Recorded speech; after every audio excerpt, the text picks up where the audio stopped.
Hello everyone, this is Sofia Smallstorm back in the month of March with another podcast for you. And today I have quite a privilege to talk to David Icke. So you'll be able to hear his answers to some of the questions I'm going to ask. I've been reading his book. He was kind enough to send me a copy of his newest book, Phantom Self. David is pretty famous. He's been doing this for a very, very long time. And by this, I mean plumbing the depths of the matrix and restructuring it through his many, many books into something that is very comprehensible, a picture that he gives in his own very unique way. If some of you have seen him talk, he can go on for 8 or 9 hours. It really is fascinating and astonishing. And so I know this interview is going to be similar to that, lively.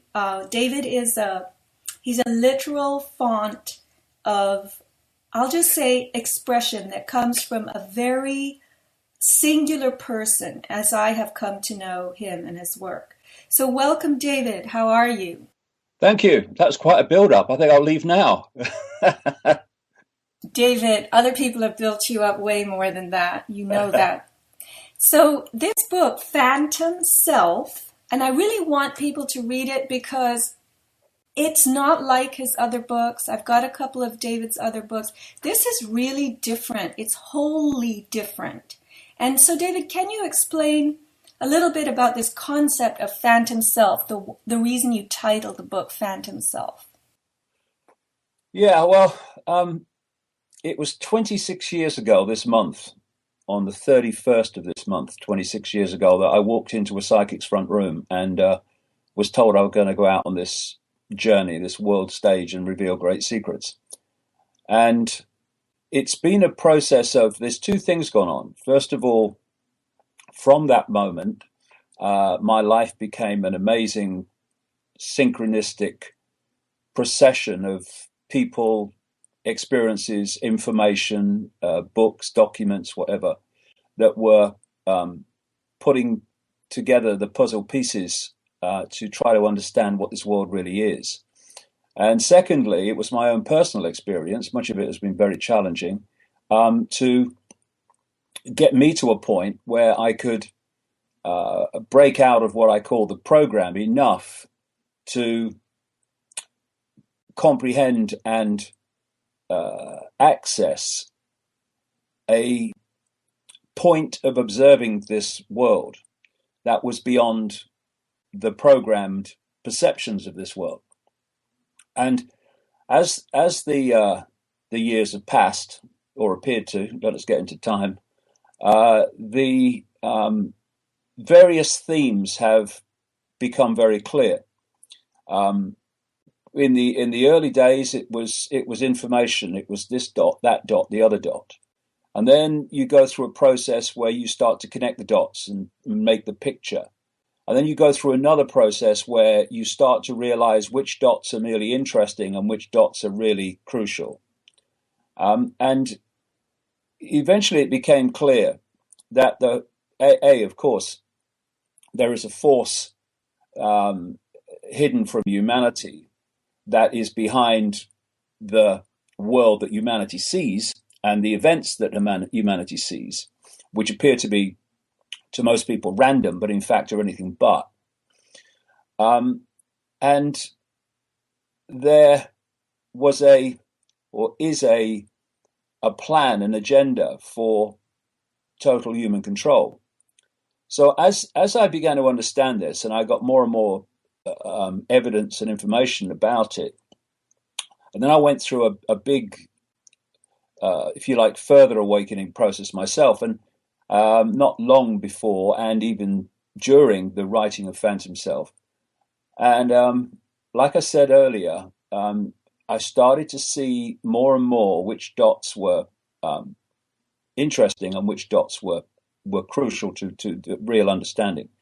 And the theme that started to appear very clearly is the whole foundation of this conspiracy from the hidden to manipulate and dictate the scene is based on manipulating the perceptions of people and to disconnect the conscious mind, that which perceives the world through the five senses, to disconnect that from infinite self. Because where I'm coming from is that infinite self is a state of being aware. Because we constantly experience the realm of form, we perceive life and awareness in various states of form.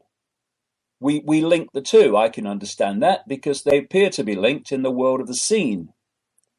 But if you just take away form, take away what you can see, and look at this reality from the point of view that we are an expression of awareness, a state of being aware, then the world of the seen takes on a completely different perspective. It is a place for awareness to experience.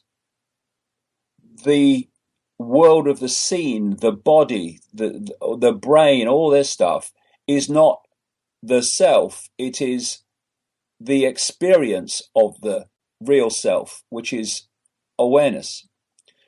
And when I've looked at the way society is structured, as it's been structured virtually throughout known human history, just more and more profound and extreme now, it's all about enticing and hijacking the five senses to pull in humanity's point of observation into the five senses. So this is where we get the process of, can I touch it, taste it, hear it, see it? Okay, it exists then. I can't. Well, it can't exist then. This mentality, which of course is to such a large extent the foundation of the belief system of what we call mainstream science, much of it. And once you pull a point of attention into the five senses, so that's basically how it is perceiving and interacting with reality, then you've taken a state of being infinitely aware, or at least a more expanded awareness, and you've so focused its attention that all it can see is what it thinks it can see. The other levels of self, all the levels of intuitive knowing, of instinct, of this level of I know rather than I'm thinking and trying to work it out, that's all lost.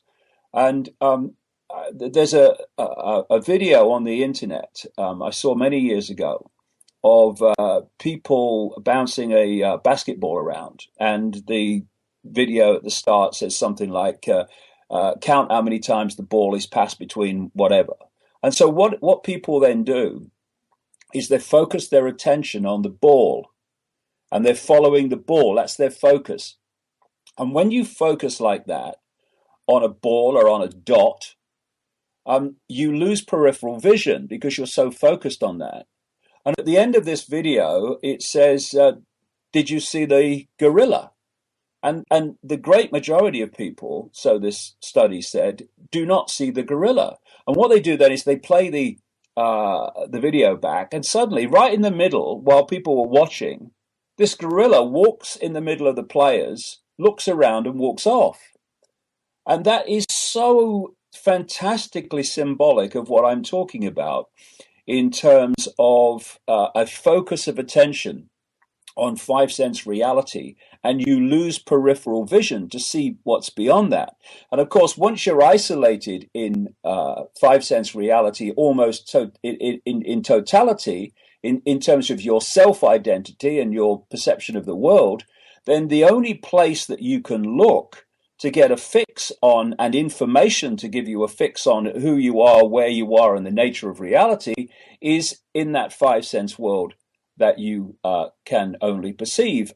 and coming back from that world, that information comes from sources like the education system, the mainstream media, peer pressure who've been through the same process, etc. And this focus of attention in the five senses, where we self-identify, and self-identification is so important to the level of awareness that we're accessing, that self-identity with our name, our life history, our education history, our income bracket, our race, our religion, our background, our color, so focuses attention that we're only seeing the basketball and we're not seeing the gorilla. And when you and that combination of what I call label consciousness is what I term in the book phantom self. It's the self-identity, not with the true self awareness, but with phantom self, a construct made up of labels that we've accepted is us and who we are. And what the conspiracy must do is hold us in that phantom self focus of attention, which is, and self-identity, which is what it is, at the expense of the greater self. Because once you expand your awareness beyond the program, beyond the phantom, into a much greater spectrum of awareness, you see what you cannot see in phantom self. Okay, so David, I use the term the three-dimensional world, which is the container for the experience of life. And you're telling us how our five senses register what we can see, hear, touch, smell, and so forth. But that awareness exists beyond that three-dimensional world. It's a part of us that lives outside of the three dimensions. And this is what they're closing off in us, right? Yes, exactly. Because we're dealing with a force in the hidden that understands, at least on the relevant levels to itself, how we interact with reality and what reality in this human world really is. And this is why, and you see, when I started on this journey, I started to see in the very early days, back in 1990-91, that there were other explanations for life and reality than I'd come across before. Because when I was growing up, first of all, I rejected religion. From a very early age, I also rejected the idea that of much of mainstream science, which this world is all there is, life's a bitch and then you die. I rejected that as well.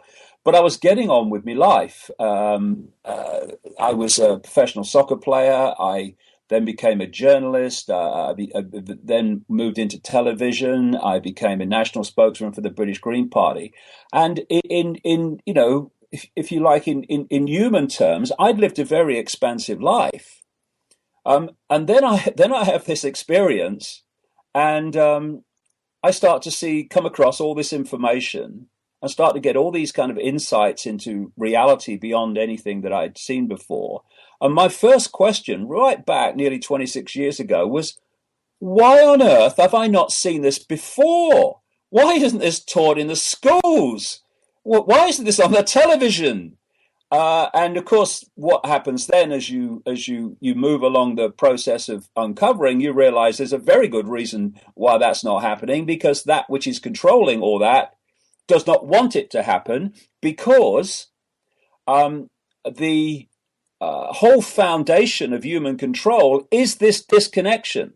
It is this manipulated focus of attention on a pea-size identification of self instead of infinite self having that experience. And so over the centuries before what we call the modern world, religion, of course, was massively playing this role of little me, keeping people in little me, keeping people in a state of I am small and I have to look to my betters. And you know, Sophia, when you think about it, religion, it was another, and the way religion still works today is another version of this disconnection for this reason. Religions, and I'm talking about the mainstream religions, although I don't get involved in any religion. I think anything it has connotations and it has structure, and I think that's all part of phantom self. Anyway, but the mainstream religions, what have they said throughout their time? And what do they say in relation to, I mean, the Christian Jesus? Only through me can you get to, in effect, connection with the divine, the greater. Only through this man in this frock, called a priest or a bishop or a imam or a rabbi, can you make that connection. In other words, the very symbol of the priest in mainstream religion is to stand between the self-identity of the human self and what is perceived to be the greater divine infinite self. And so what we have today is we have things like a focus on celebrity, a focus on smartphones, a focus on whatever is playing the part of the priest now. That middleman between the incarnate self and the infinite self. And this is a constant theme wherever you look, this disconnection.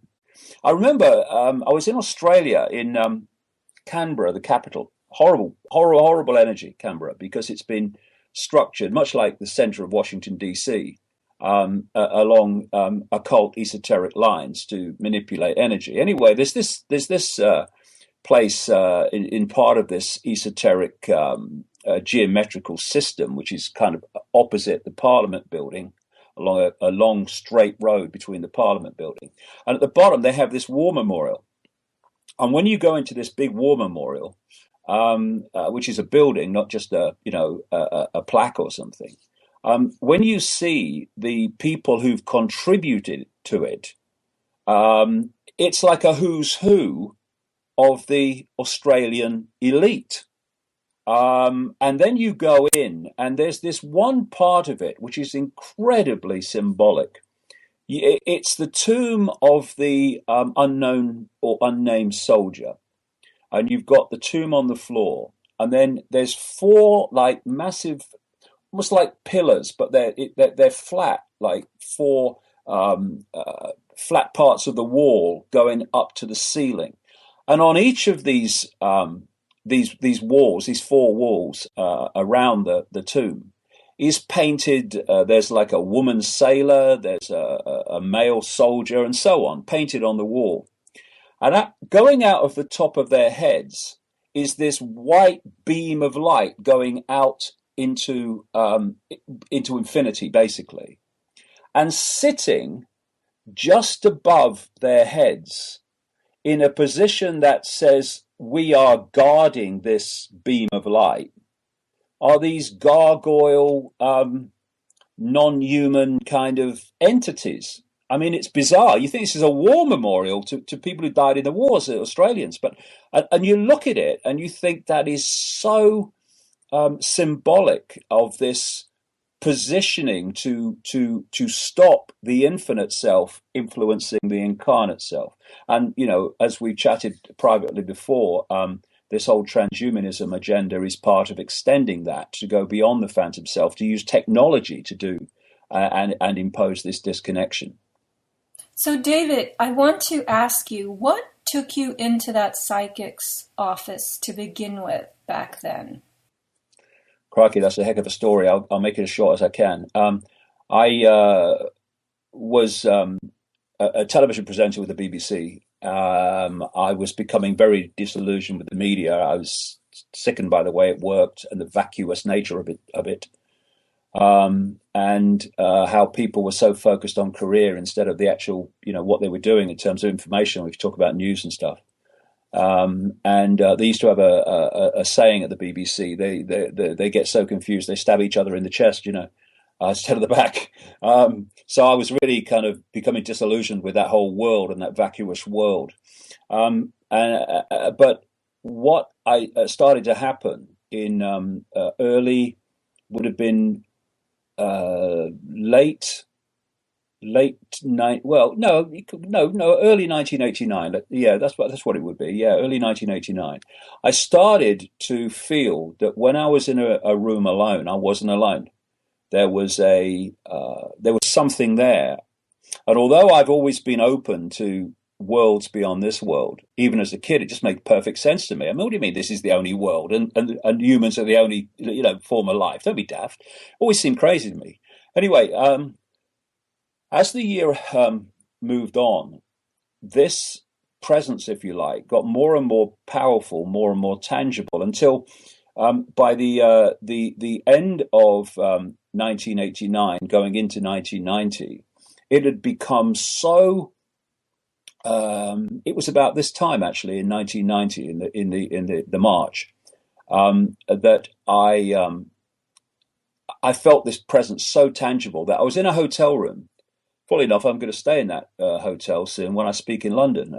And I sat on the side of the bed. I'd just been working for the BBC, and this presence in the room was so powerful and so there that I said, if there's something there, would you please contact me, because you're driving me up the wall. And then a few days later, I was just a few minutes walk from where I'm sitting now, with my who was then a little boy, Gareth, now very much an adult, long time ago.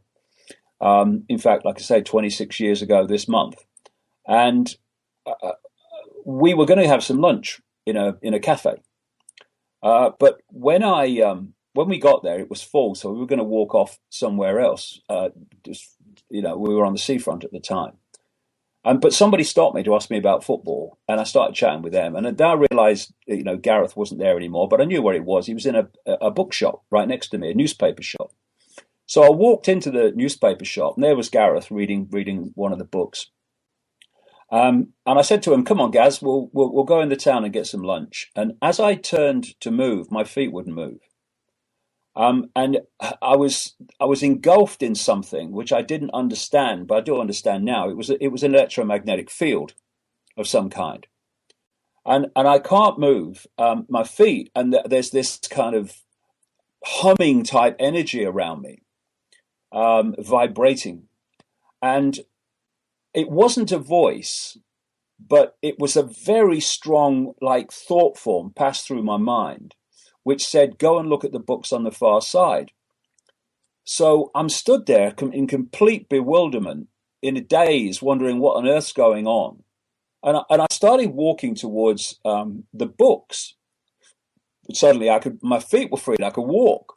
And I was more bewildered because I knew this newsagent bookshop very well. And the only books they sold were romantic novels, basically, by people like Barbara Cartland and others. But when I got over there, I looked at the books, and in among the romantic novels was just one, and it had a woman's face on the front, and I picked it up because it was different to the others, and it was called Mind to Mind by a lady called Betty Shine. Now, I'd never heard of Betty Shine at the time, and I turned it over to read the blurb, and I saw the word psychic. And I read the blurb, and this was a book about her experiences as a professional psychic. So I bought the book, took it home, read it in 24 hours. And what I felt was, if I go to see her, I wonder if she would pick up what this presence is I've been feeling around me for a year. So I contacted her, went to see her the first time. What I told her was that I had arthritis, true, and maybe a hands-on healing, which she also did, might help. I told her nothing about the presence. I told her nothing about anything, just that hands-on healing. So I went along, first time, hands-on healing, very nice chat, went away. Went back, second time, nice chat, hands-on healing, went away, came back. Third and fourth times, I only saw her 4 times. Third and fourth times was life transforming, it turned out, because on the third occasion, I'm sitting on this bench, medical type bench, and she's working on my left knee. And I suddenly felt this like spider's web on my face, which I now know was, again, an electromagnetic field. Didn't know then, of course. But what struck me is I'd read in her book that she said when other levels of reality, entities, whatever you want to call them, are trying to lock into you, you sometimes feel a spider's web on your face. And of course, it makes sense because they're locking in to make an electromagnetic connection to you. And I said nothing to Betty Shine. I'm just sitting there thinking, oh my God, I read about this in her book. And suddenly, about 10 or 15 seconds later, she launches her head back and she says, my God, I've got to close my eyes for this one. This is powerful. At which point she started telling me. The first thing she said was, funnily enough, although she knew nothing about my experience in the hotel, she said, they're telling me that you wanted them to contact you, but the time wasn't right. Then went on to say I was going to go out on the world stage and reveal great secrets. I would face enormous opposition, but quote, they would always be there to protect me, and a load of things that happened in that, and then the fourth time, all of which have happened or are happening. And from that moment, my life kind of changed. The BBC suddenly didn't renew my contract about 2 months later. There was no reason why they shouldn't, but they didn't, and therefore suddenly I'm free to pursue this. And information started coming to me, people started coming to me, and the synchronicity of life, and I just went on this journey, which has handed me first of all, puzzle pieces of the five sense level of the manipulation, then into the non-human level of it, then into the nature of reality level of it, and so it's gone on. And what you need to, one of the things that was said to me in those early psychic connections was no need for arduous seeking. You only have to follow the clues. And to be honest, that's what that was so perfectly true. All I'm doing is following the clues, which the language and process of life is putting before me. My job is to have a mind open enough to go with it instead of my phantom self rejecting it because it's so different to the norm. And what I then went through, because like I said earlier, my life in the last 26 years has been on one side uncovering and putting information together, but on the other side, it's been my own personal journey of deprogramming to allow more and more of my infinite awareness in.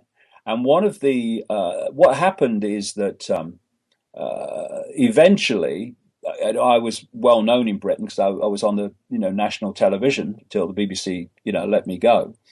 And so when it got into the mainstream media, what was happening to me, it became a really big thing. And I went on a primetime chat show. In fact, where I'm speaking in London, where I'm staying at that hotel in June, is actually the theatre where that chat show took place. And it was a life-changing chat show because after that, I was subjected in Britain to the most historic levels of mass, almost hysterical ridicule. And, what it felt like was that my, if you like, journey that I just started out on after the Betty Shine experience was over before it started, because I couldn't walk down any street in Britain, and I'm talking literally without being laughed at. I couldn't go into a pub for years without mass ridicule. Comedian only had to say my name on television and he got a laugh. No joke necessary. And it seemed like it was over before it started. But what was happening is that it was just beginning, because that mass, I didn't know what was coming, but some level of me did. That mass ridicule cleared me out of the biggest block to free expression and free thought and free statements of view. And that is the fear of what other people think. Life so often gives us our greatest gifts, brilliantly disguised as our worst nightmare.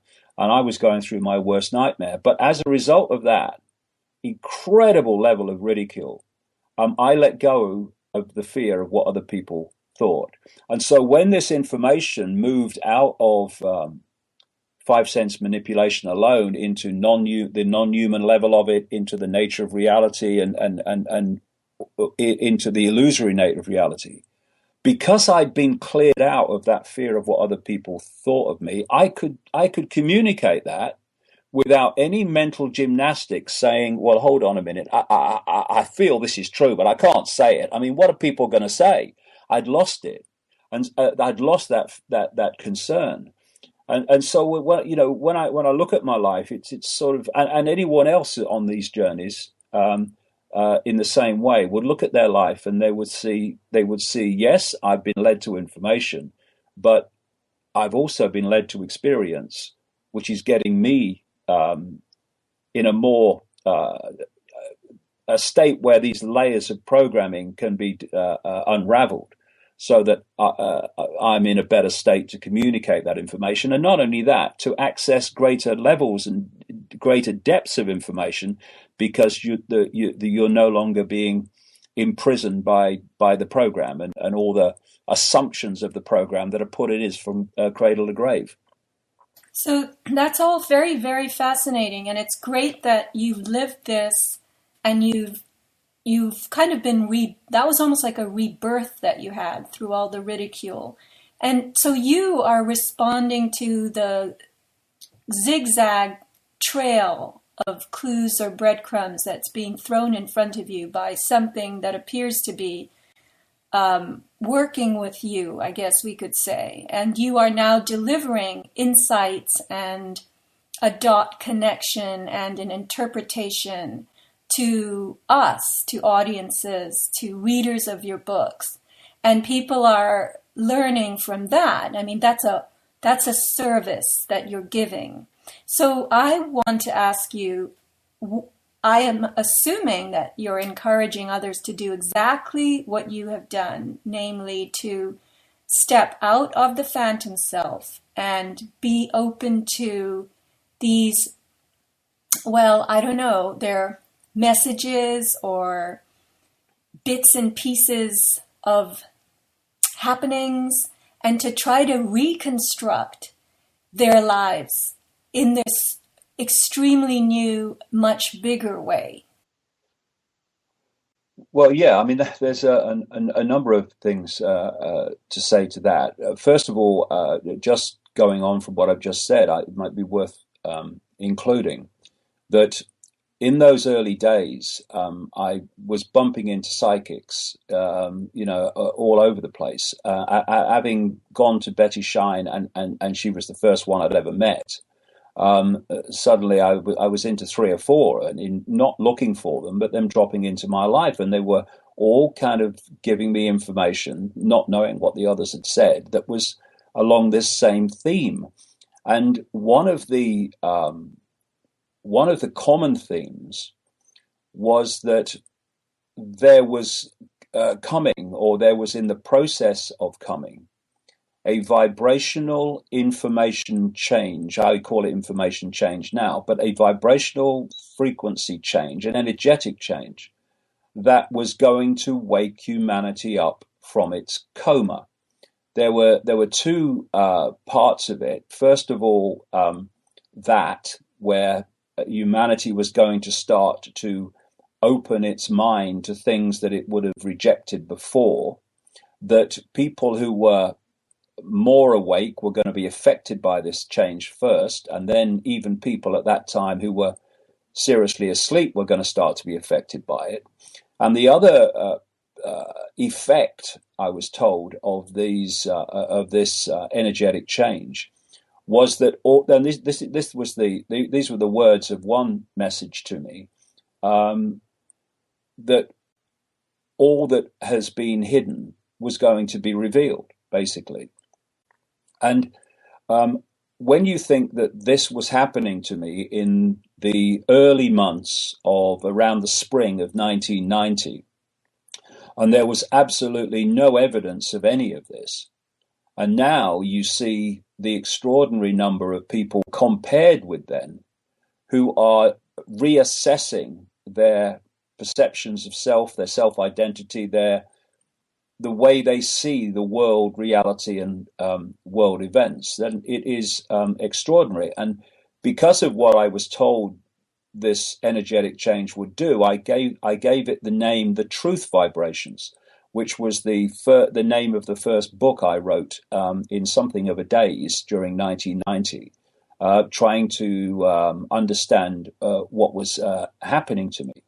So the good news is that there is an energetic change, an information vibrational change, which is teasing away at the slumber frequency, the phantom self frequencies, to help people in the process of awakening to their true self. And it is awakening in the sense that this is the other point of the question. We do not have to seek enlightenment. That is the great myth, I would suggest. We are enlightened. We are infinite awareness having an experience. What we need to do to reconnect a conscious connection to that level of awareness is not to find it. It's already there. It's to remove the layers of programming and perception programming that are holding us in effect, a frequency prison of perception that is shutting out, like a firewalled computer, that influence of the greater self. So when we talk about awakening, what we're really talking about is deprogramming from our perceptions of everything. And when I look at the alternative media, I mean, it's fantastic that it's emerged. I've watched it emerge over the last 26 years. There virtually was no alternative media then. And it's great. And you know, round of applause to everyone that is involved. But I look at the alternative media and I still see vast swathes of it are in a state of phantom self reality while looking at the world in a slightly different way, so they can see how some of the dots connect, whereas people deeper in phantom self reality would not see those connections. But they're still not looking at the world from a perspective that's beyond the program.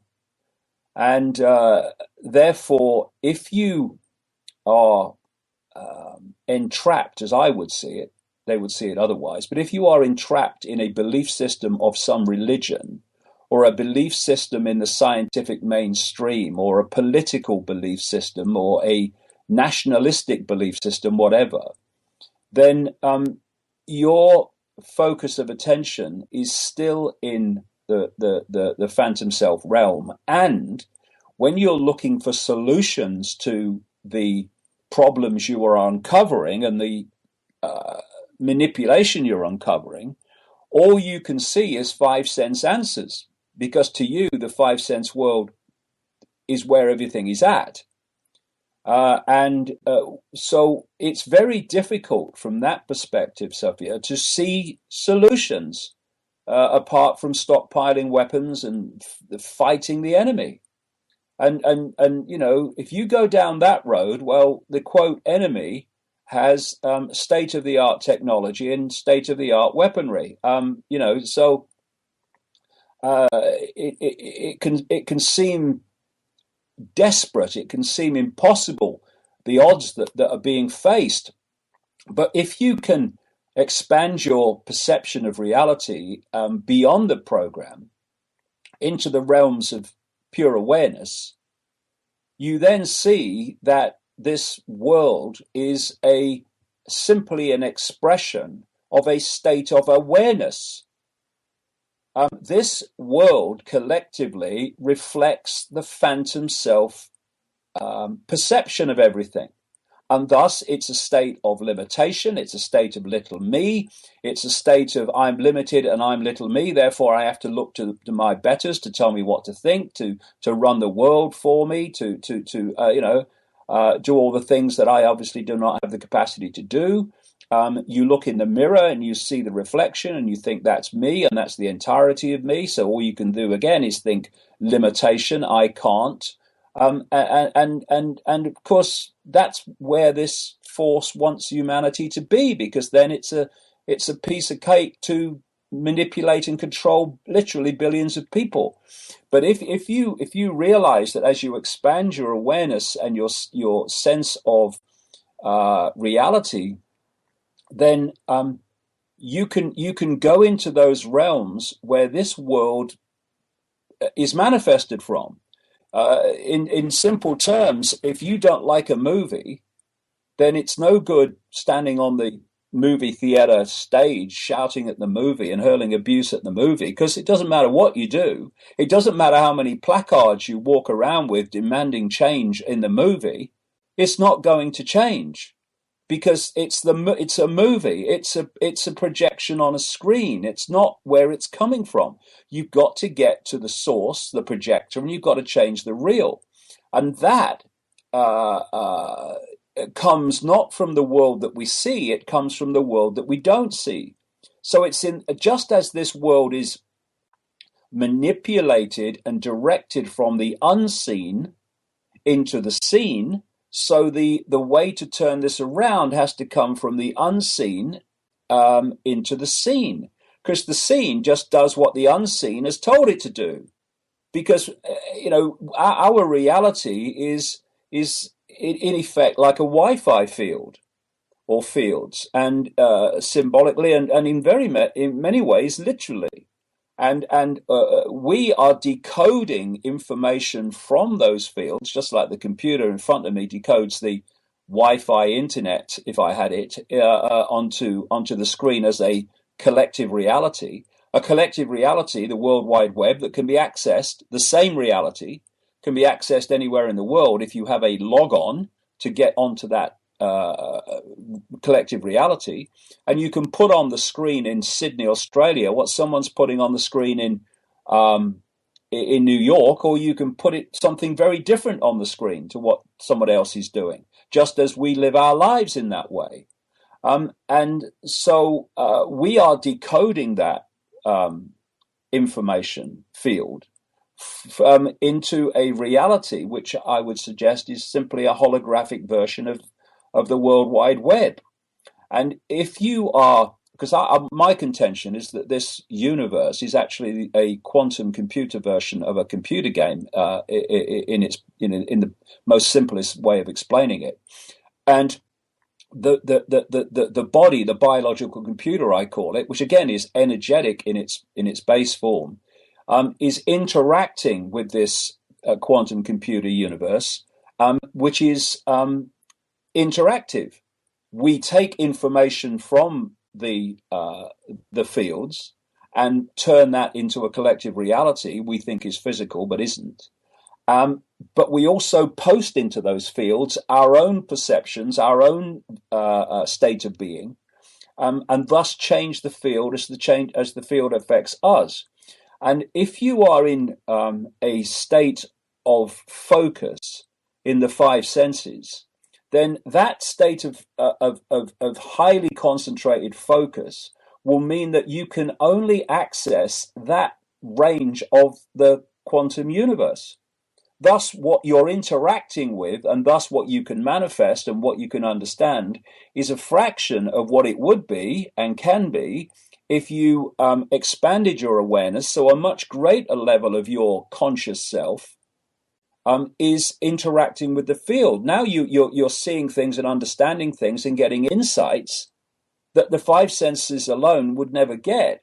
And what happens, and this is, of course, is what's happened throughout history, is phantom self, which is perceiving that tiny band of possibility and interaction, looks at people that are accessing a wider band of interaction.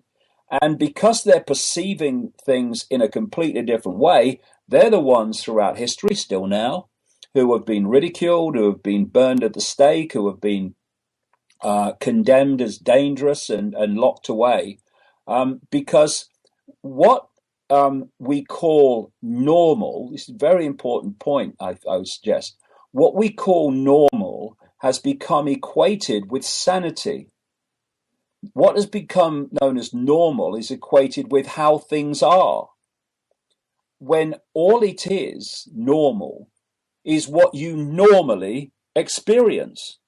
And so a normal interaction of phantom self is within a tiny band of this interactive universe. And thus its normal is what that interaction manifests. Whereas if you expand your awareness, then what you're interacting with gives you a completely different level of normal. It's like one of the chapters in Phantom Self is called The Paranormal is Normal. Once you expand your awareness, you realize what is called paranormal. And the reason it's called paranormal is because it's outside the normal accessed by Phantom Self, i.e. esoteric things, psychic things, ghostly things, and all the things that go with it. Whereas when you interact with a greater level of this field, and in the end go beyond the field altogether into other realms of reality and insight beyond this so-called universe itself, then you start to realize that what Phantom Self calls paranormal is actually perfectly normal, perfectly logical, and simply explainable. And so this is what the awakening is. And what we need to do, I would suggest, I'm not telling anyone what to do, it's just a suggestion, is to get a blank sheet of paper, symbolically or literally, and say, okay, these are my beliefs. This is how I see reality. First of all, where did this come from? Where did this belief come from? Where did this view come from? Where did this perception come from? And if people are honest, they will invariably, almost whatever that perception, belief, and sense of reality is, they will chart it and track it back to some expression of this program, some expression of this system. It will be what their parents said. It will be something the education system told them, what science told them, what doctors told them, whatever. And then say, next stage, okay, that's where it came from. Okay, now instead of me accepting those beliefs, views, they're now going to stand up to scrutiny. They're now going to have to earn their place in my perceptions. They're going to have to earn their place on this piece of paper and not just go there just because it's the norm. And then let information and insight be the guide to how you perceive, and not just downloaded beliefs from the system, because it can be so easy to just come out with things, and then people say, well, where did you get that from? And they say, oh, no, everybody knows that.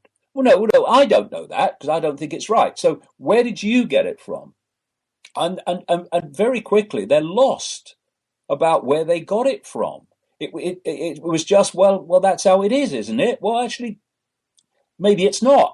Why do you think it's how it is? And again, it's come from the system in some form. It's like the Nazis used to say, in effect, the greatest form of reality program is repetition.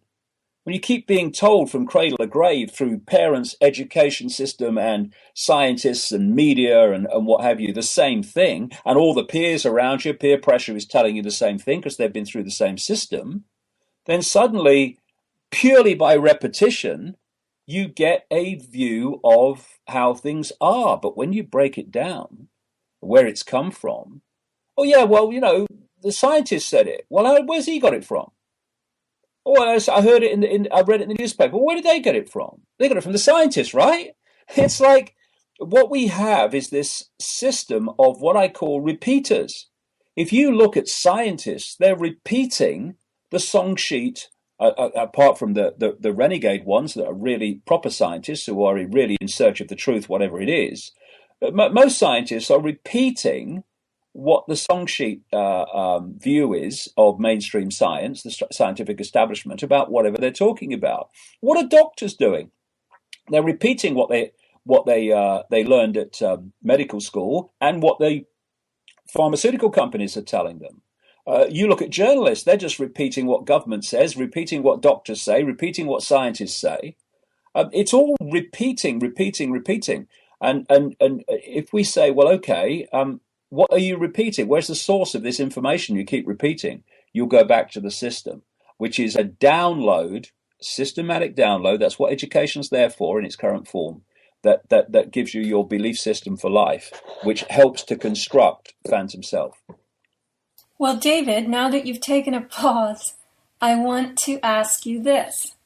So you were fortunate, we could say, in that something external to you and very powerful was surrounding you and caught your attention. And as you've been describing this matrix, this system that we live in, with so many people plugged into it for their livelihood, who've perhaps invested a lot of money in their schooling and training, these are all very strong cords or wires that bind a lot of us into the system and make us a part of it, a solid part of it. So in your case, the door closed. The BBC did not renew your contract. You were out there twisting in the wind.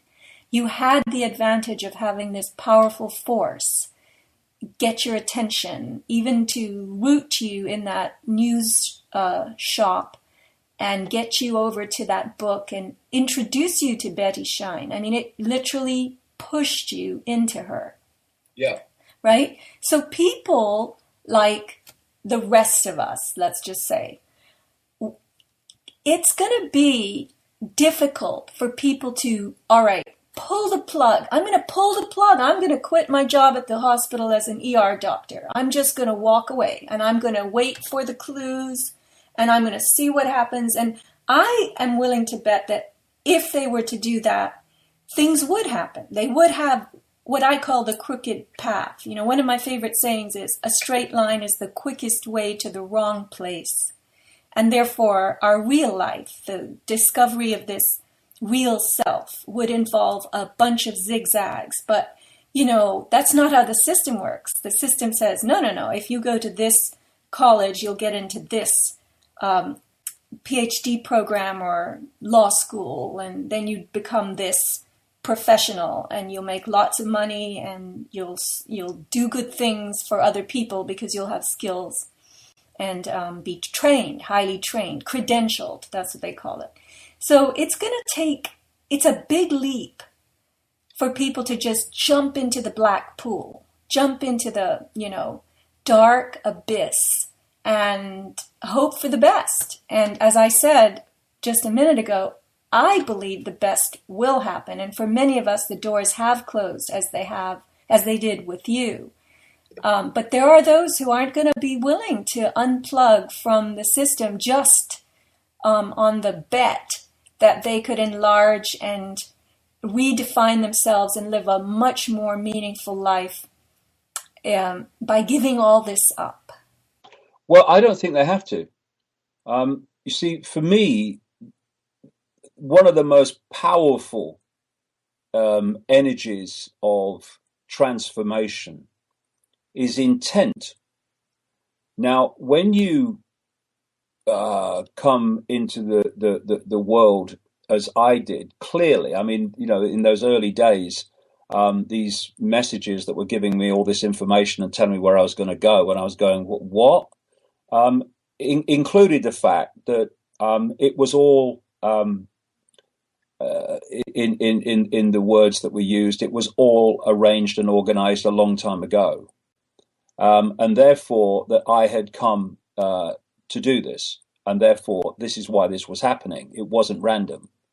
And my role was to go with it. And because something inside me, I mean, the moment it happened, it was all so bizarre, but something inside me was going, go for it, yes, go for it. I got the chance to get other jobs in the media when the BBC let my contract go, and I turned them down, even though I had no form of income. I was living off savings. I did for a long time. And I wasn't looking anymore for anything else. Something said to me, "Go for this. This is right." So at some level of me, I had the intent to do this, but if people at the moment have not had experiences like that, it doesn't mean they have to just give up their job and walk away. Because but maybe that is, if their intuition tells them to do that, then they should go with that intuition, because that might be their job, their journey. But people don't have to do that. I would suggest this: what they need to do, people that want to go on this process of awakening and what comes from it, is to put out the intent. And by intent, I don't mean, oh, I'd like to, if there's an R in the month, but I mean intent that really means it. I want to do this, and I will do what is necessary to do this. You put that intent out, but it might not happen tomorrow, it might not happen next week, but eventually, and probably the way the energy is going at the moment, won't take too long. Suddenly, things are going to start changing in your life, whether it's experiences, whether it's opportunities, whether it's people, whatever. And your life is going to start to change, because it's changing in line with your intent. Everything is energy. Everything. In this reality, everything is energy. And thus, an experience, a person, a location, a job is in its prime form an energetic information field. Now, when you put out the intent that you want to go through this process of transformation and deprogramming, there is a frequency change that takes place.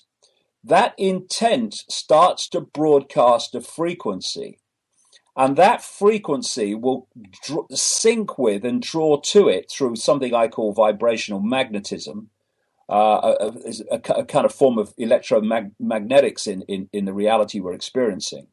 And it will lock into those fields, and it will draw them to us.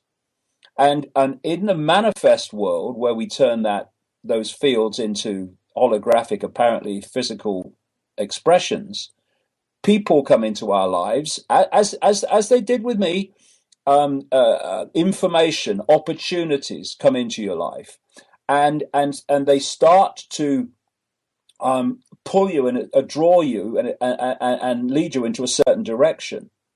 And so it's not about just dropping everything and walking away and sitting in a room and saying, okay, I'm going to wait for something to happen. You don't have to do that.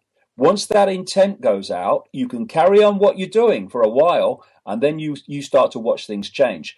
Not if the intent's not genuine. And that's another point.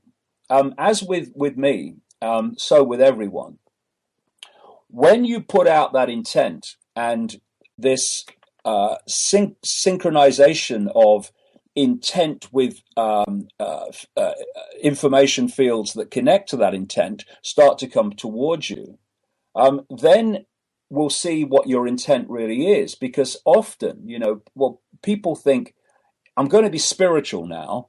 I'm going all spiritual. And so what's going to happen is everything's going to be lovely. And I'm going to walk along leafy lanes, and butterflies are going to drop on my shoulder, and it's going to be lovely now because I'm spiritual. And what normally happens, and of course massively happened in my life, is all hell breaks loose. Your life in your experience often seems to start to fall apart. And people then start to panic, and they say, oh my God, what's happening? What's happening to my life? I thought I was going spiritual. My life's falling apart. And you say to them, well, that's the life you didn't want, isn't it? And they say, well, yeah, that's why it's fallen apart. And there's this transition period where the old life starts to fall apart, because the old vibration, the old frequency that you're giving out from your previous pre-intent self that was drawing in people, places, locations, ways of life as a result of that, now that is falling apart because you're no longer syncing with it. And relationships might break up. They might not if the other person's going the same way as you. Locations may change, jobs may change, opportunities may change, and it's important at that stage to stick with it, because what will eventually happen is the manifestations of the intent will come in to replace what is falling apart. And that's what happened to me massively. And the thing is just to keep walking, keep sticking with it, because it will work out. And a lot of people, they go through that initial stage where their life starts to fall apart and they don't like it, and because they're losing their sense of security, which is part of phantom self, that is the need for security and predictability of life. And they say, no, I'm not going. Oh, if this is spirituality, you can stick it. I'm not having it. I don't want this. And they go back to their old life. But if you stick with it, your life is transformed. And like I say, you don't have to say, oh, I'm going to give up my job and walk away. You just have to put out the intent and then go with it, and it will naturally unfold. And because of what I call the truth vibrations, in the time we're in now, it will unfold. I think a lot more quickly and a lot more smoothly than it would have done at one point before this vibrational change started to kick in.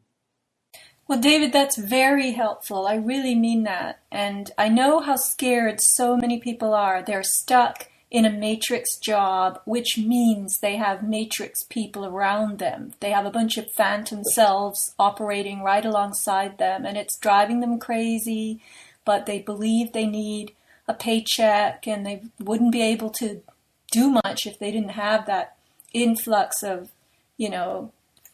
fiat money, digits rolling into their bank account that keep them alive. This is the perception. So yeah, I think you have to put the intent out, and then you're going to have that intent tested, because that's what these energetic forces that loom over us are interested in. Do you mean this or not? And so it will be the beginning of a journey, and you have to be adventurous and committed in every way, from the depths of you to that journey, if you're going to succeed in it.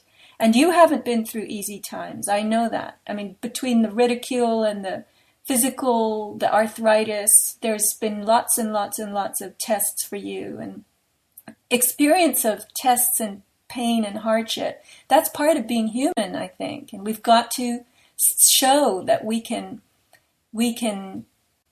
meet them, and then we can reach for the best of what's in us to transform them into another leg of the path, Yeah, and we can perceive them from a human level as tests and challenges, but I think from an energetic level, it's all about frequency and energetic connection. Because if you put out an intent, and that intent starts to draw to you what you need to achieve that intent, which is for the old life to fall apart, so the new transformed life can come in. Then, if you don't go with the intent, it's not really, I think, energetically that you're being tested to see if you will. It's purely energetic physics in a way, that if you don't go with that intent, then you disconnect yourself from the intent, and the intent energy stops bringing to you what you need to achieve the intent, and everything's the energy. You go back to the same energetic state, and it's the same with challenges. We can experience them as challenges, we can experience them as tests, or we can see, hold on a second, there's some energetic layer of me which is blocking me moving forward or expanding as I need to. Thus, I need to address that energetic block, and we will experience the holographic expression of that block by some kind of experience, and we'll experience the block breaking as some kind of physical experience, or what we think is physical, and therefore we'll experience on that level. But what we're actually doing is just removing energetic fields, energetic information and perception fields that are stopping us expanding into greater levels of awareness. So there's two ways of looking at it. Neither are wrong. I mean, one's an expression and one's with the source. But if in the end, what it's all doing is unpicking the program and unpicking, and of course, because of the passing on through what we call procreation of fields of perception, because the body's just information fields, and in that will be fields of perception which have come from that genetic line's energetic frequency field line of experience, and thus many of the things on a biological computer body level that are the blocks we need to remove are actually blocks that have nothing to do with this, even this particular experience. They're blocks that are in there. There's almost like a cleansing of levels that are actually nothing directly to do with us. Because my feeling is, this is another whole area, but that when we hear these stories, these endless stories from native cultures around the world, and even in religions like Islam and Christianity in the Old Testament, of collectively interbreeding between a non-human force and humans, or the gods and humans, I think part of that so-called interbreeding, I think it was much more high-tech than we led to believe, was downloading emotional and perception fields into the body computer, which we're dealing with, a bit like a virus, if you like. And so we're dealing with that as well. But consciousness is so powerful, and the program so weak in the face of consciousness in its power, that we can overcome anything. But we can't overcome it in phantom self, because phantom self, by its very nature, its very self-identity, is being overwhelmed in its perception of everything by and by this this manipulated sense of reality that is running through the body computer. So, David, as you were talking, I was getting the picture mentally of a sculptor who has a big block of something, and he's got something in mind to make from it. Let's say he's going to sculpt a human face, the head of somebody. It could be imaginary, it could be Thomas Jefferson or someone, one of the greats. So we're all like that. We're all boxes in this phantom self, and we're very similar because we, as you said, it's repetition, repetition. We all think, the sky is blue, the clouds are real, and we know they're not, those of us who've awakened. But so the first few dislodgings of material, which would be the phantom self, have to be big chunks falling off. The sculptor hacks off big pieces because he has to get that head form out. And then successively, he has to carve and whittle, and eventually you're going to see this identity coming out that was in that block, right? So that's what I was thinking of, that we have to be willing to say, as our life is falling apart, wow, this was a big chunk being taken off. Now, oh gosh, there's another big chunk. Now there's this other piece from the back of my head. What's going to be the back of my neck, Well, the biggest chunk for me, the biggest chunk drops off right at the start. And then you start, if you like, using your analogy, you then start uncovering the detail. But the big chunk right at the start is one simple realization. The world is not like I thought it was. Now, this might come from just one subject area, where suddenly you start to realize that something that you thought about just anything, one particular thing, was totally wrong. And then the next question is, so what on earth else is not true that I've always believed? What else is not true that I've been told and we're being told is true? That's the biggest chunk, because that's what breaks. We're mixing our metaphors here, but that's what initially burst the bubble. because from that point you can then you then have an open mind to allow any possibility in, because you realize, well, hold on a second, if this is not true and nothing like true, then my goodness, what else is not true? And your mind starts to open. And as your mind opens, what's actually happening is the program is opening. The program is being breached. This is why in some of my books I use, I know it's only words, but I relate the nature of mind as different to what I call consciousness. They're all the same, but they're in completely different states of being. I use the analogy of consciousness being the free flowing, free ocean, and mind being a block of ice.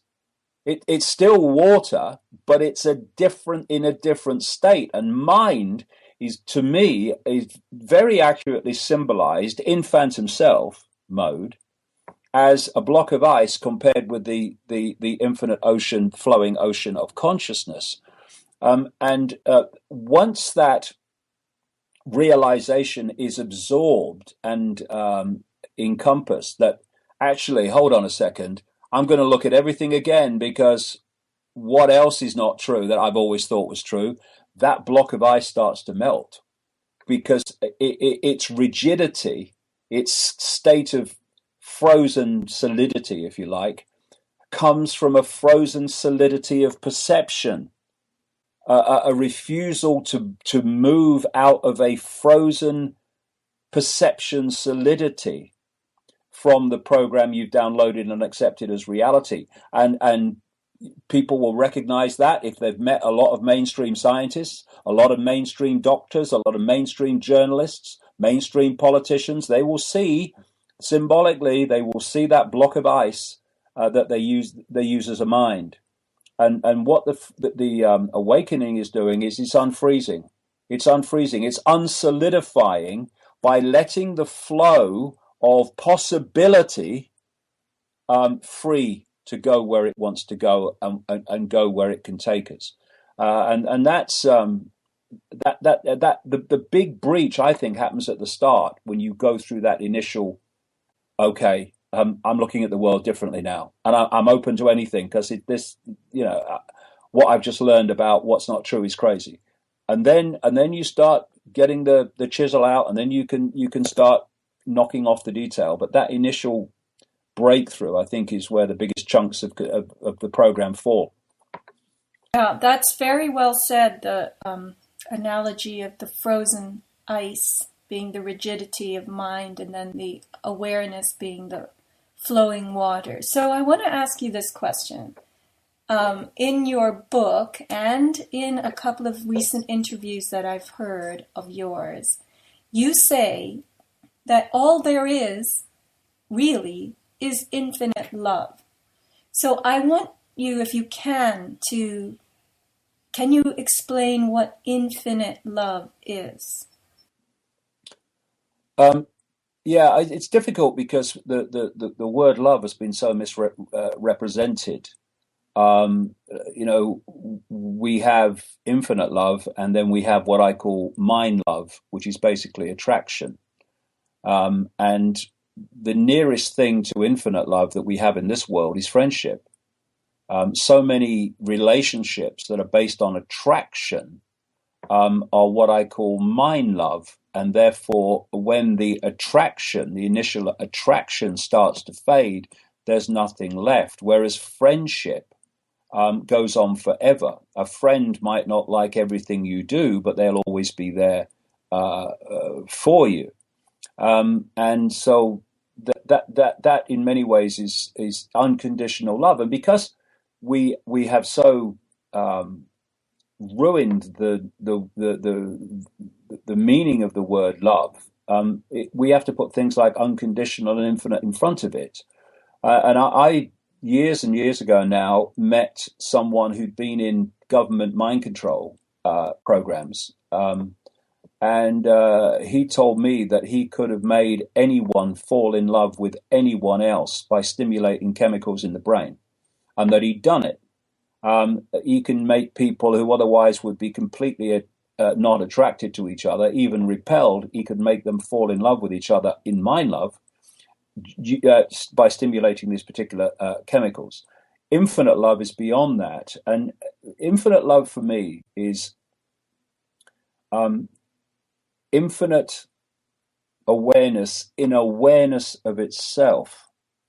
You know, we're all infinite awareness because that's all there is, but we're not all infinitely aware. You know, like George Bush, I rest my case. So we therefore are not in a state of phantom self, for instance. We are not infinite awareness in awareness of itself. We are infinite awareness in awareness of a fraction of itself, which I call phantom self.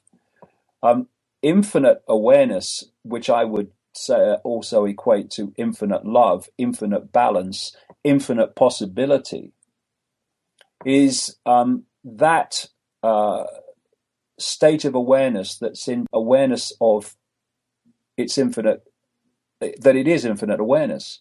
And when I had an ayahuasca experience some years ago, 2003, in the Brazilian rainforest, the only one I've had two over 2 nights.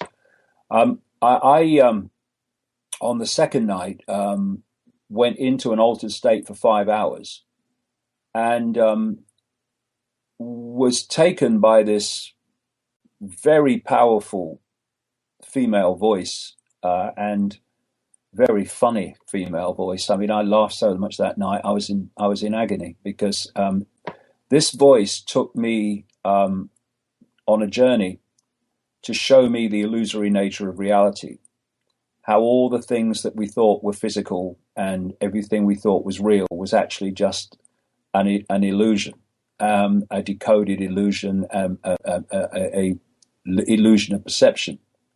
When it started out, and I started to go into an altered state, this female voice came in, and it said, the first words it said was, "We're going to take you to where you come from and to where you will return." In the greater picture, of course, it's where we all already are, but are not in awareness of it. And the next thing the voice said was, "All you really need to know is infinite love is the only truth. Everything else is illusion." And in this journey of hours, I was taken through this explanation of the illusory nature of reality, and I was taken to this, quote, place. And it was a place beyond frequency, because it was beyond vibration, it was beyond movement.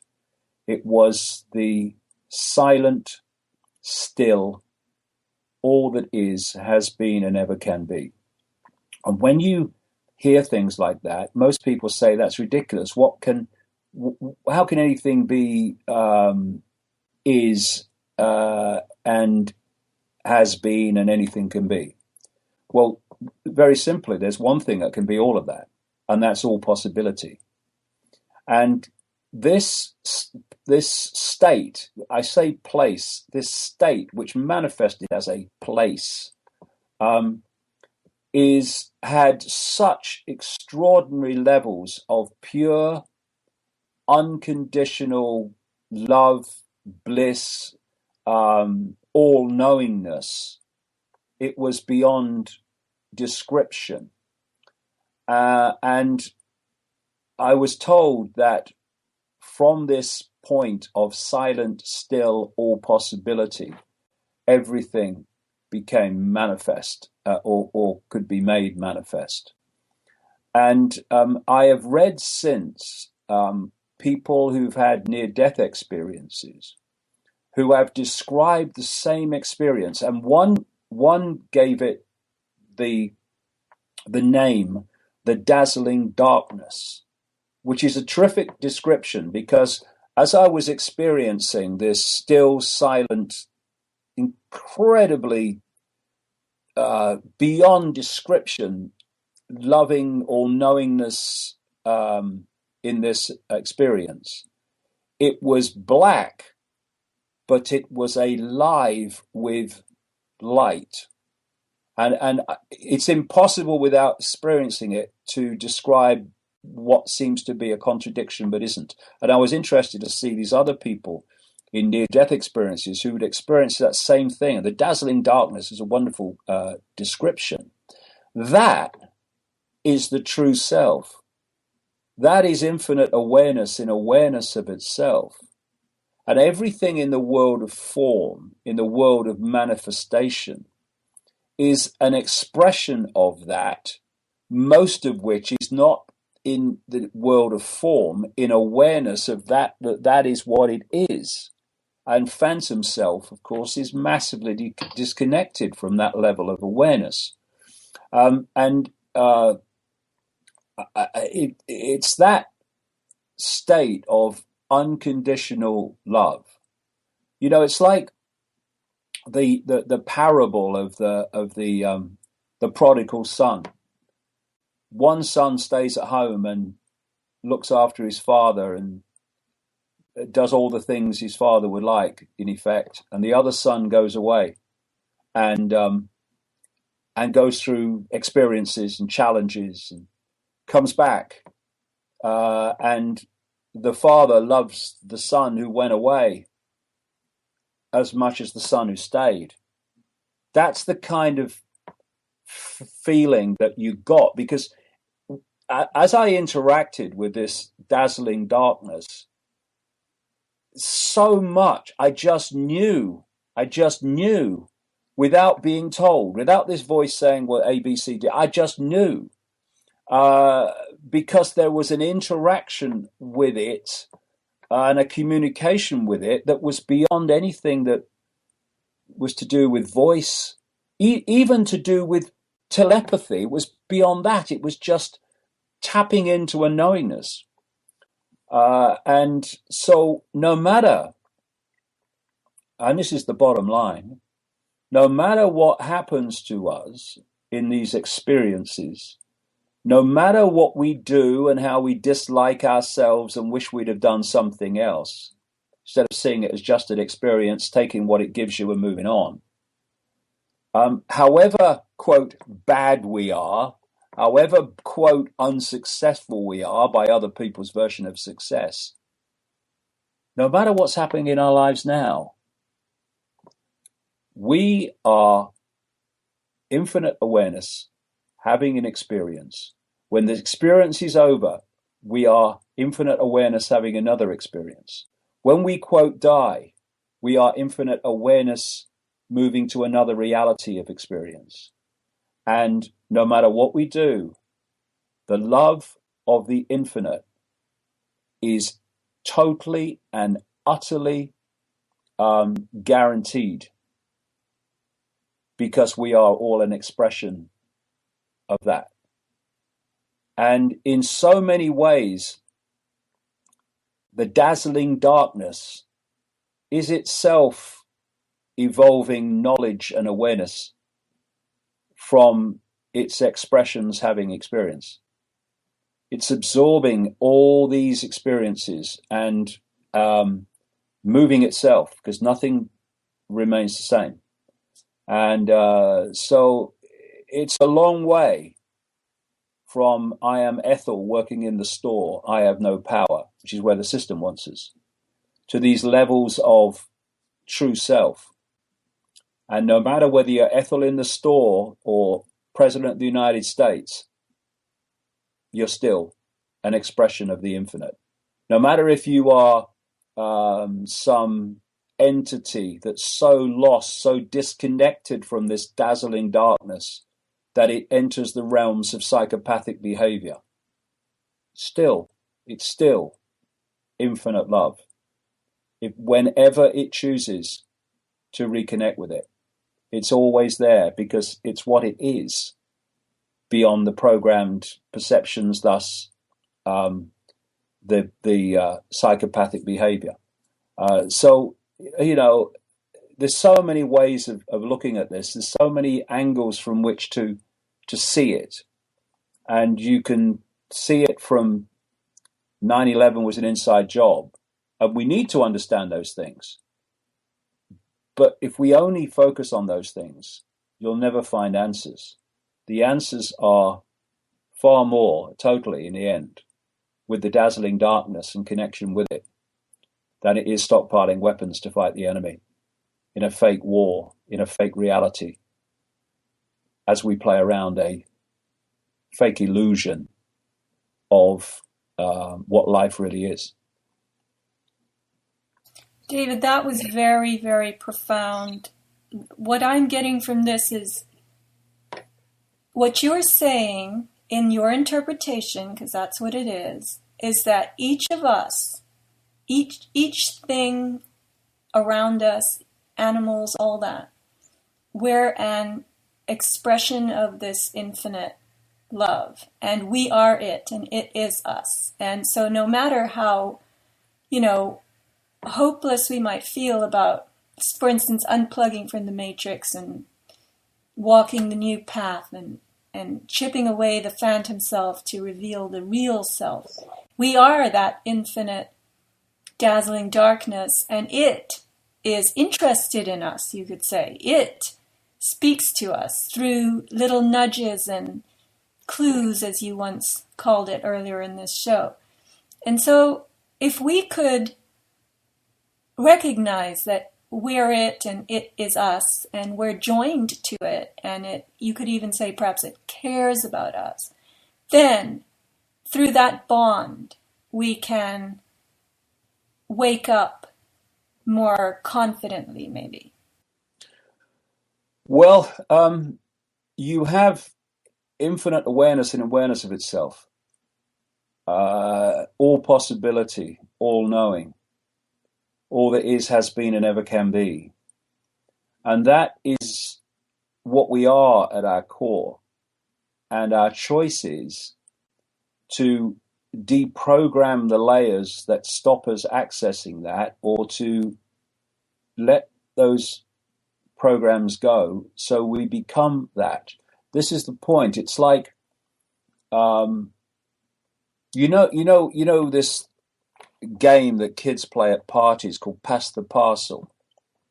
In the parcel is the prize, and if we symbolize the prize as the dazzling darkness, the parcel goes round and round and round, and every time the music stops, a layer of the parcel is taken off, and as the layer is taken off, it gets smaller and smaller, and that's symbolic of all these programs of that give us a perception of complexity, which is there to hide the simple nature of everything. This box gets smaller and smaller as the layers come off, and the more layers come off, the more wrappings come off, the closer you get to the prize. And eventually, of course, the last wrapping comes off and you have the prize. And this is so symbolic of the process that we need to go through if we want the prize, if we want to become an expression in form of the dazzling darkness. And the closer we get to it, the more expansively we see reality, the more power we have through that expansiveness to change reality, and the more this world of control, of limitation, of I can't and little me is transformed, not through fighting, not through stockpiling, not through attacking the enemy, but through demanifesting the, quote, enemy, by manifesting a world that, in the same way of the process we talked about earlier of intent, there is a collective version of everything as there is a single version of everything, and they are expressions of each other. What humanity, I would suggest, is going through now is a collective version of the intent transformation. And it may not seem like that on the surface, but it often doesn't seem like that when an individual is going through it at the start.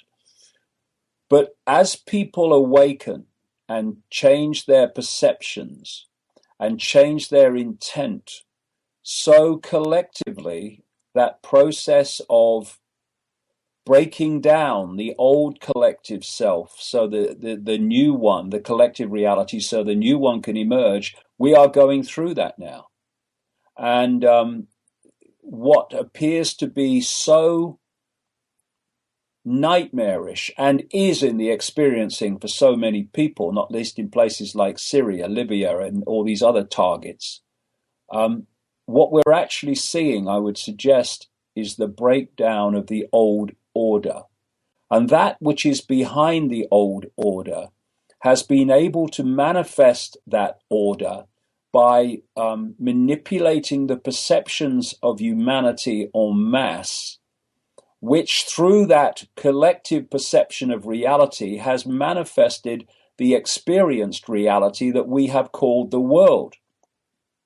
This force that is behind the control is not itself manifesting anything. It doesn't have the power to. It is manipulating collective perception so the target population manifest that collective reality that suits the force. This is why it has to control information. From information comes perception. This is why it has to control experience by putting world events in place that manifest with information a sense of perception, which manifests itself then as an experienced reality. As this awakening goes on and expands, so we will see that, if you like, intent. First of all, we're seeing it now start to break down the old order. And not through fighting it, but through demanifesting it, through lack of connection with it. And we will see the collective expression of expanded awareness begin to manifest a different world. That's the level where this transformation is going on. The level of the projector, not the level of the screen. Very nice, David. I'm counting on this, and I hope other people will too, and they'll put their own energy into it to make it catapult forward as effectively as possible. So yeah, this is the kind of discussion I wanted to have with you, that I think will be helpful to people, because I don't want people listening or out there to feel like you're something different from them and you've had these experiences because you're David Icke and, I wasn't targeted by psychic forces and such didn't happen to me, and I wasn't a world or a nationally known BBC reporter when I started. So, people perceive each other to be cut from different cloths and given special privileges, certain of us, but I think that you've chewed nuts and bolts of surviving, making your way through this. From what I'm understanding, that this has not been a picnic, and this is your path, and you're doing it in a great way, and you're expressing it so that other people can understand and start playing this knowledge into their own tape, you could say. So it's great. I'm very grateful to you for giving me this time, and I know I'm going to get lots of feedback on this show. Some people, they think that, well, we can't believe what David Icke says. And you've heard that before, right? But I think that what you've explained today is very helpful, and I urge people to get the book Phantom Self. And if it's your first book by David, it's it's a wonderful book, wonderful place to start, because I can't even read this book quickly. I have to read a page or even less than a page, and then I have to put it down, and I have to think, and I have to go for a walk, and I have to absorb, and I have to integrate what this is really saying. And there's so much in this book. I mean, it is not a short book. It weighs a ton. It's 435 pages by the time you get to the bibliography. So this book could last you a good couple of years if you want to read it at that speed, and I probably will. So thank you. Well, thank you, Sofia. Yeah, I am infinite awareness, having an experience called David Icke. And everyone listening to this is infinite awareness, having an experience called whatever they call themselves. So all we're having is different experiences. This idea of hierarchy, which kind of pervades everything. We have so-called spiritual hierarchies in New Age belief. We have religious hierarchies. We have political hierarchies. And there was a song by a singer in Britain years ago when I was a kid, which went, walk tall, walk straight and look the world right in the eye. That's what my mama told me when I was about knee high. She said, son, be a proud man and hold your head up high. Walk tall, walk straight and look the world right in the eye. And we need to look the world in the eye. And we need to stop cricking our neck, looking down or looking up, because we're all expressions of the same infinite awareness having different experiences. And we've been divided so that infinite awareness goes to war with itself. We change that, we reverse that, and this conspiracy is all over. And the world will be a very, very different experience. So no hierarchies, no holier than thou, no cross-legged on a mountain, I'm above you. And no, I'm down here, so you're above me either. Look the world in the eye, and the world will look you back in the same way. Look up as inferior, and you will manifest from life experiences that confirm your sense of the inferior. Very, very important. No one's better than you on the level of infinite awareness. No one is worse than you on the level of infinite awareness. So this is not a time to look up at others or look down at others, but to look the world, to look what we're facing in the eye. And what we're facing will be the first one to blink, I assure you. Excellent. That's excellent. Thank you so much. So I will say goodbye to you, David, for today, and hopefully sometime in the future, when the world gets closer to becoming better and better, which it is, I shouldn't say when, you can come back and you can tell us more, okay? Well, we're still in the transition period, so it's going to be a bumpy ride, but on the other side, we'll see that it was a ride worth taking. And thanks very much for this chat, Sofia. I've really, really enjoyed it. It was really great. Thanks very much. You're very welcome. Thank you. Hi, this is Sofia, encouraging you to visit my online store, avatarproducts.com, where you will find a wonderful thing called magnesium cream. Magnesium is a mineral we desperately need due to the fact that it alkalinizes our blood and, another bonus, it relaxes muscles. So all you athletes or computer addicts with workout soreness or stiff necks, use a little magnesium cream on a regular basis and feel the kinks getting looser. Magnesium is the dominant ion in the cell and facilitates hundreds of biochemical exchanges.